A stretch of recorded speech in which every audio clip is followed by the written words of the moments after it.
မိမိတို့ဖုန်းတောင်းရတာအရင်လိုမတွတ်တော့ပဲထစ်နေလို့စိတ်ညစ်နေပါသလားဂိမ်းဆောရင်နေပဲဖြစ်ဖြစ် Facebook Messenger တွေတောင်းရင်နေပဲဖြစ်ဖြစ်ဖုန်းကလေးလံပြီးပူလာတက်တဲ့ပြဿနာကိုဘာ application မှာထည့်သွင်းကြမလို့ပဲ10မိနစ်အတွင်းဖုန်းပြန်တွက်လာအောင်လှုပ်ဆောင်နိုင်မယ် security setting တွေကိုဒီဗီဒီယိုမှာလက်တွေ့ပြပေးသွားမှာဖြစ်လို့အဆုံးထိလိုက်ကြည့်လိုက်ပါပထမဦးဆုံးအနေနဲ့ဖုန်းရဲ့ setting တွေကိုတွားပါမယ်ဖုန်း about ပဲဖြစ်ဖြစ်ဒါမှမဟုတ် device ဆိုတဲ့စာတန်းကိုပဲဖြစ်ဖြစ်တစ်ချက်နှိပ်ပါမယ်တချို့ဖုန်းထဲမှာ build number ဆိုပြီးတော့ပေါ်လာတာရှိတယ်လို့ကျွန်တော်တို့ဖုန်းထဲမှာကတော့ device ကိုနှိပ်လိုက်တာနဲ့ဒီလိုမျိုးစာမျက်နှာပေါ်လာပါတယ်ဒီလိုမျိုးပေါ်လာတဲ့ဖုန်းတွေဆိုရင် detailed info and space ဆိုတဲ့စာတန်းကိုတစ်ချက်နှိပ်ပြရမှာဖြစ်ပါတယ်အဲ့ဒါပြီးတာနဲ့ Android version ဆိုတဲ့နေရာကို9ချက်ဇက်တိုင်းနှိပ်ပေးပါတချို့ဖုန်းထဲမှာ about နှိပ်လိုက်တာနဲ့တန်းပြီးတော့ build number ဆိုတဲ့စာတန်းလေးကိုတွေ့ရမှာဖြစ်ပါတယ်ဒါဆိုရင် build number ဆိုတဲ့စာတန်းလေးကိုလည်းခုနအတိုင်းပဲ9ချက်ဇက်တိုင်းကိုနှိပ်ပေးပါဒါဆိုရင်တင့်ဖုန်းထဲမှာပျောက်ကွက်နေတဲ့ diploma option ဆိုတဲ့စနစ်တစ်ခုက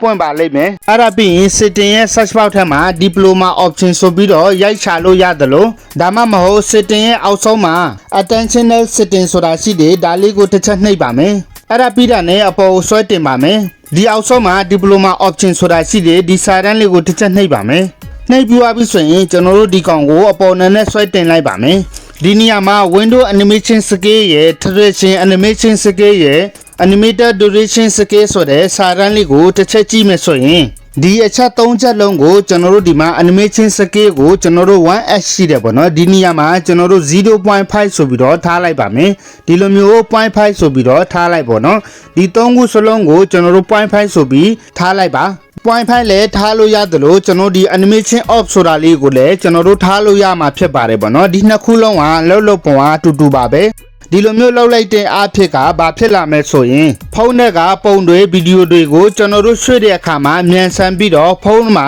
တိတိတတ်တာတွက်လာတာကိုတွေ့ရမှာဖြစ်ပါတယ်အဲ့ဒါပြီးတာနဲ့အပေါ်ကိုထပ်တွန်းပါမယ်နောက်ထပ်အရေးကြီးတဲ့တစ်ခုကတော့ background process limit ပါဒီနေရာမှာ background process limit ဆိုတာရှိတယ်ပေါ့နော်ဒါလေးကိုတစ်ချက်နှိပ်လိုက်ပါမယ်အခုကတော့ကျွန်တော်တို့ဒီမှာ standard limit ဆိုတာဖြစ်နေတာဖြစ်ပါတယ်ပေါ့နော်ဒီနေရာမှာ add more one process ဆိုတာလေးကိုတစ်ချက်နှိပ်ပြီးတော့ကျွန်တော်တို့ဒါလေးကိုတစ်ချက်ပြောင်းလိုက်ပါမယ်ပေါ့နော်ဒီလိုမျိုးပြောင်းလိုက်တာနဲ့ဘာဖြစ်လာမလဲဆိုရင်ကျွန်တော်တို့ဖုန်းထဲမှာ application တစ်ခုဟာသုံးပြီးတော့ဒီတိုင်းထားလိုက်တယ်ပေါ့နော်နောက်ွက်မှာသူအလုပ်လုပ်နေတာကိုကျွန်တော်တို့မမြင်ရတတ်ပါဘူးဒီလိုမျိုးအလုပ်လုပ်နေတာ application တွေလည်းအများကြီးရှိပါတယ်နောက်ွက်မှာ run နေတယ်ပေါ့နော်ဒါဆိုရင်ဒီလိုမျိုးမ run အောင်ပြီးတော့ battery စားတာနဲ့ဖုန်းပူတာကိုချိန်လိုက်တာနဲ့တတ်တာလာစေပါတယ်အားလုံးအဆင်ပြေမယ်လို့မျှော်လင့်ပါတယ်ကျေးဇူးအများကြီးတင်ပါတယ်